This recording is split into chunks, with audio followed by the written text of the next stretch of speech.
ఆనకరాంగూడ దగ్గర ఒక 500 గజాల స్థలం కొంటే మీలాంటి వాళ్ళు ఎవరో బలవంత పెడితే నాలాంటి వాడు ఎవరో రికమెండ్ చేస్తే అబ్బా అనుకుంటూ తిట్టుకుంటూ కొనుక్కుని మొన్న అమెరికా వెళ్ళి 20 ఏళ్ల తర్వాత వచ్చి బావగారు అక్కడ ఎవరు శ్రీనివాస ఆ రోజు ఏదో రియల్ ఎస్టేట్లో అమ్మాడు, ఆయనకు అనిపిస్తే నేను ఇప్పుడు సన్మానం చేసి ఆయనకి ఏమన్నా ₹1,00,000 ఇద్దాం అనుకుంటున్నా అంటే ఎందుకు అంటే అది 6 కోట్లు అయింది. 3 లక్షలు పెట్టి కొన్నది. కట్టేసి మా కేటీఆర్ గారు కూడా అందులో భాగమే. వీళ్ళు చేసిన మంచి పనులు తెలంగాణని ఒక డెస్టినేషన్ ప్లేస్ 10 మంది డెస్టినేషన్ ప్లేస్గా చేశారు సార్.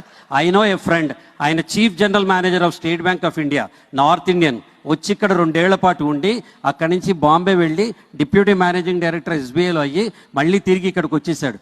నేను ఎందుకు సార్ వచ్చారని, నేను రిటైర్ అయ్యానండి, హైదరాబాద్ మించిన డెస్టినేషన్ లేదు, this is the best place అని చెప్పాడనమాట ఆయన. ఇది రావడానికి కారణం మన తెలంగాణ సాధించుకోవటం.